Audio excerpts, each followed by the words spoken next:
अस्सलामुअलैकुम जी, मैं हूं मारिया अली। आप देख रहे हैं मेरा चैनल। टोबा टेक सिंह की मारिया को उसकी भाभी सुमेरा ने कत्ल करवाया। ये सारा का सारा प्लान जो है उसका था। घर और ज़मीन पर कब्जे का भयानक प्लान बेनकाब। आज की वीडियो में कुछ ऐसे होशरुबा इंकशाफात करेंगे जिससे आप सर पकड़ के बैठ जाएंगे कि लोग अपने मफादात के लिए क्या कुछ करते हैं। पुलिस तफ्तीश में बड़े भाई शहबाज ने भी मुंह खोल दिया है। मारिया की खुफिया वीडियोस, कत्ल से 3 घंटे पहले पूरा खानदान घर पे मौजूद था। हमने 4 लाख वकील को दिया है, 15 लाख अभी तक पुलिस को खिला चुके हैं।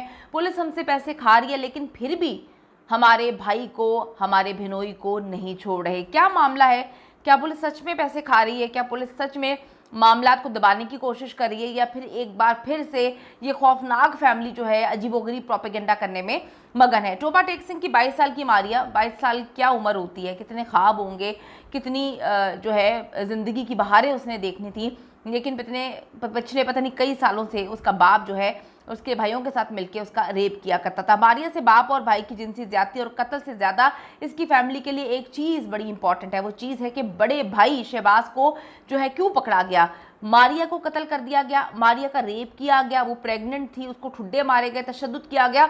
ये सब चीज़ें फरामोश कर चुकी है ये फैमिली, ये ख़ानदान। उनको सिर्फ एक चीज़ की प्रॉब्लम है कि शहबाज को नहीं पकड़ना चाहिए था। उसका हमें बड़ा दुख है। लेकिन शहबाज और उसकी बीवी सुमेरा ने तो असल कहानी जो है वो खोल के रखी है, जिसके बाद इन दरिंदों की असलियत खुल के सामने आई है कि ये कितने बड़े दरिंदे हैं, शातिर हैं, बेगैरत किस्म के लोग हैं। और ऐसे लोग मैं कहती हूँ कि इंसानियत के नाम पे धब्बा है। शहबाज ने पुलिस तफ्तीश में मास्टरमाइंड होने का इकरार कर लिया है।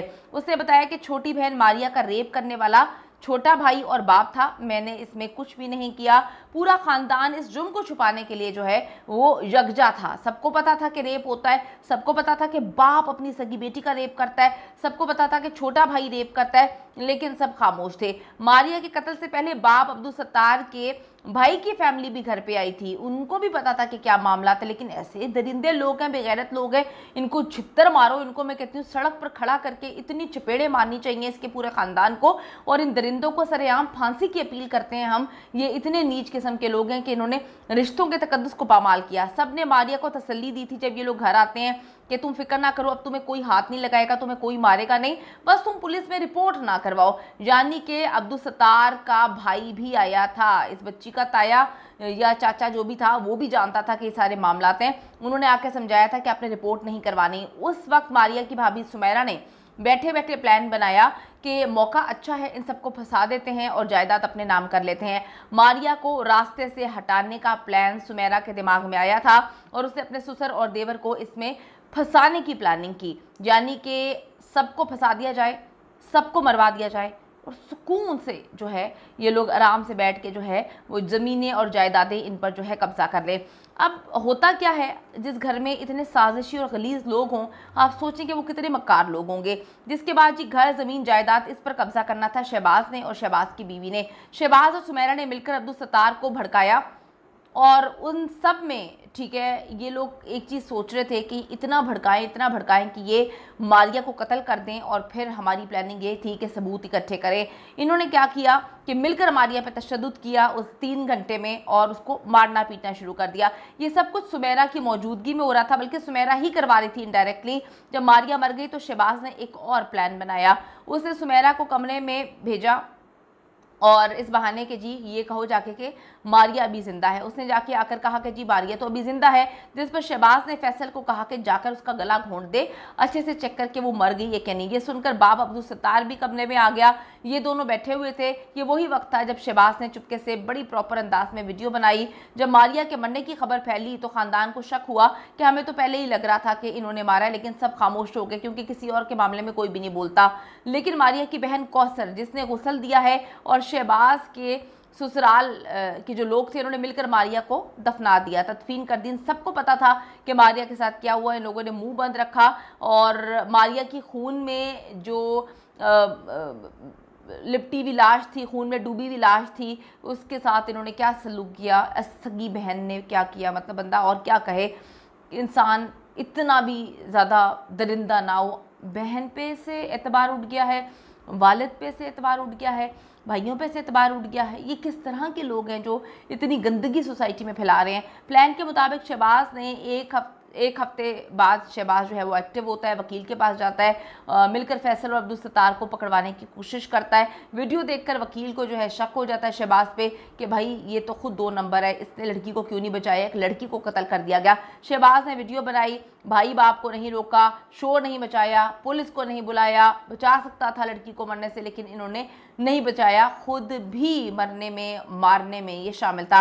इस वक्त शहबाज के ससुराल वालों का क्लेम है कि हम अभी तक वकील को 4 लाख रुपए दे चुके हैं, 15 लाख पुलिस ने हमसे लिया है, शहबाज और सुमेरा बेकसूर हैं, उनको रिहा किया जाए। अब वो मीडिया पे आके ये बकवास तो कर रहे हैं, भाई अगर तो सच में वो बेकसूर है तो आप जो है 15 लाख पुलिस को किस चक्कर में देने जो आप क्लेम कर रहे हैं। अगर वो बेकसूर थे तो फिर इतना पैसा क्यों खिलाया जा रहा है? पैसा तो वही खर्चा करता है जो 2 नंबर है, जिसने 2 नंबरी की होती है, जिसके काम गलत होते हैं। तो यहाँ पर ये चीज़ें कन्फर्म्ड होती हैं कि ये लोग सारे के सारे मिले हुए हैं। मारिया की पूरी फैमिली को मारिया के मरने का कोई दुख नहीं है, ज़रा बराबर भी दुख नहीं है, उसकी बहन को भी दुख नहीं है। उसकी बहन ने तो उसकी लाश देखी थी, खून ही खून था, प्राइवेट पार्ट से खून निकल रहा था, आँख से खून निकल रहा था, मुंह से खून निकल रहा था, पूरा जिस्म जो है वो तशद्दुद ज़दा उसकी बॉडी थी।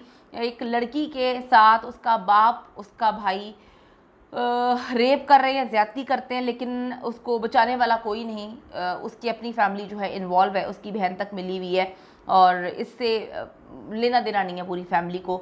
मैं तो बड़ी परेशान हूँ कि किस तरह के लोग हैं, ये कौन लोग हैं, इनके टेस्ट करवाए जाएं, क्या ये ठीक हैं, ये कौन से दरिंदे आ गए हैं, कौन से वैम्पायर आ गए हैं जो अपने ही जो है बच्चों के साथ ये सलूक कर रहे हैं। अपने पैदा की हुई बेटी के साथ कौन ये सलूक करता है? ये कहाँ के लोग हैं? उस बंदे को देखकर घिन चढ़ रही है, इस पूरी फैमिली को देखकर घिन चढ़ रही है। हुकूमत वक्त से मुतालबा करती हूँ मैं, वज़ीर आला जो है इस पर एक्शन ने एज सून एज़ पॉसिबल इनका जो है फेयर ट्रायल हो, इन दरिंदों को कैफरे किरदार तक पहुँचाने में अदलिया से अपील करते हैं कि हर हाल में इन दरिंदों को जो है कैफरे किरदार तक पहुँचाएं। इस तरह के नीच और गिरे हुए घटिया किस्म के लोग अगर हमारी सोसाइटी में रहेंगे तो यकीन करें इंसानियत में से तो यकीन ख़त्म होगा ही होगा। कोई बेटी अपने बाप पे यकीन नहीं कर पाएगी, कोई बहन अपने भाई पे यकीन नहीं कर पाएगी अगर ऐसे दरिंदे जो हैं उनको कैफरे किरदार तक नहीं पहुँचाया जाता। घर और ज़मीन पर कब्जे का भयानक प्लान बेनकाब। आज की वीडियो में कुछ ऐसे होशरुबा इंकशाफात करेंगे जिससे आप सर पकड़ के बैठ जाएंगे कि लोग अपने मफादात के लिए क्या कुछ करते हैं। पुलिस तफ्तीश में बड़े भाई शहबाज ने भी मुंह खोल दिया है। मारिया की खुफिया वीडियोस, कत्ल से 3 घंटे पहले पूरा खानदान घर पे मौजूद था, हमने 4 लाख वकील को दिया है, 15 लाख अभी तक पुलिस को खिला चुके हैं, पुलिस हमसे पैसे खा रही है लेकिन फिर भी हमारे भाई को, हमारे भिनोई को नहीं छोड़ रहे। क्या मामला है? क्या पुलिस सच में पैसे खा रही है? क्या पुलिस सच में मामलात को दबाने की कोशिश कर रही है, या फिर एक बार फिर से ये खौफनाक फैमिली जो है अजीबोगरीब प्रोपेगेंडा करने में मगन है?